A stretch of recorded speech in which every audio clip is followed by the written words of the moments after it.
Thank you, Mr. Chairman. You know, this hearing is very troubling to me because this case really shows how things can go wrong. I want to support our small business owners as much as possible. I want these set-asides to be successful, but I am absolutely appalled by the advantages that have been taken of the system. Mr. Castillo, how are you? Thank you. Thank you for being here today.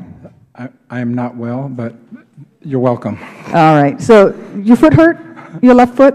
Yes, ma'am. It hurts. Yeah, my feet hurt too.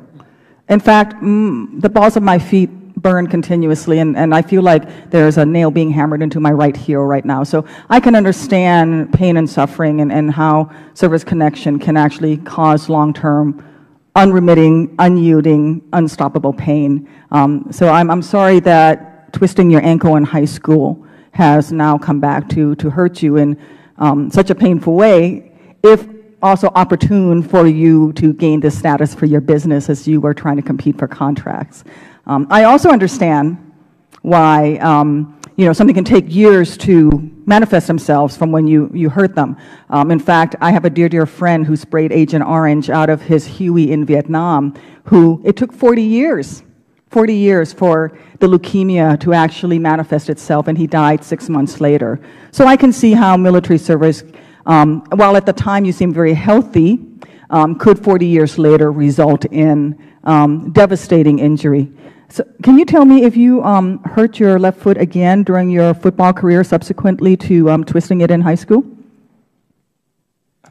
Ma'am, I don't understand the high school comment. But the gentlelady, prep school, I apologize. Post-high school. I'm not. Post-high school. Okay, post-high school. Prep school, before college. Prep school.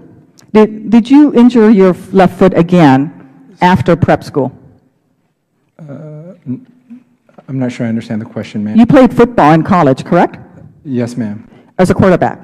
Yes, ma'am. Did you injure that same foot again subsequently in the years since you twisted it in prep school? Not to my recollection, ma'am. Not to your recollection. Okay. Why didn't you, Mr. Castillo, tell the VA that your doctor's note to them was inaccurate when you knew that it was? I don't feel that it's inaccurate, ma'am. Okay.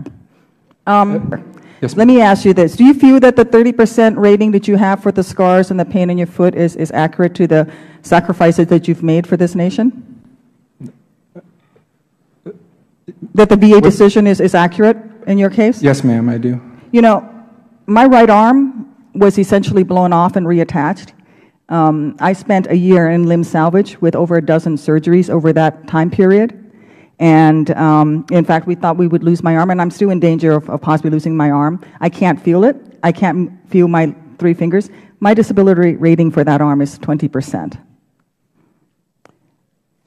In your letter to a government official, I think it's the SVA, attention Gina Mu, you said, "My family and I have made considerable sacrifices for our country.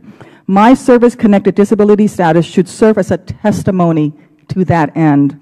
I can't play with my kids because I can't walk without pain. I take twice daily pain medication so I can work a normal day's worth. These are crosses.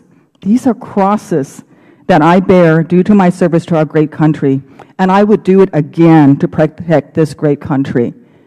I'm so glad that you would be willing to play football in prep school again to protect this great country. Shame on you, Mr. Castillo. Shame on you. You may not have broken any laws. We're not sure yet. You did misrepresent to the SBA, but you certainly broke the trust of this great nation. You broke the trust of veterans. Iraq and Afghanistan veterans right now are waiting an average of 237 days for an initial disability rating. And it is because people like you who are gaming the system are adding to that backlog so that young men and women who are suffering from post-traumatic stress, who are missing limbs, cannot get the compensation and the help that they need. And I'm sure you played through the pain of that foot all through college. Well, let me tell you something. I recovered with a young man, a Navy corpsman, who, while he was running into an ambush where his Marines were hurt, had his leg knocked off with an RPG. He put a tourniquet on himself and crawled forward. He is who played through the pain, Mr. Castillo. You did not. You took advantage of a system. You described these status just today that other companies were using these special statuses as competitive weapons against you. You who never picked up a weapon in defense of this great nation, very cynically took advantage of the system. You broke the faith with this nation. You broke the faith with the men and women who lie in hospitals right now at Walter Reed, in Bethesda, at Brooke Army Medical Center in Landstuhl. You broke the faith with them. And if this nation stops funding veterans' health care and stops and calls into question why veterans deserve their benefits, it is because cases like you have poisoned the public's opinion on these programs. I hope that you think twice about the example that you're setting for your children. I hope that you think twice about what you are doing to the nation, this nation's veterans who are willing to die to protect this nation. Twisting your ankle in prep school is not defending or serving this nation, Mr. Castillo. Mr. Chairman, I'm sorry. You've been very indulgent. I yield back. I thank the gentlelady, and the time was well spent.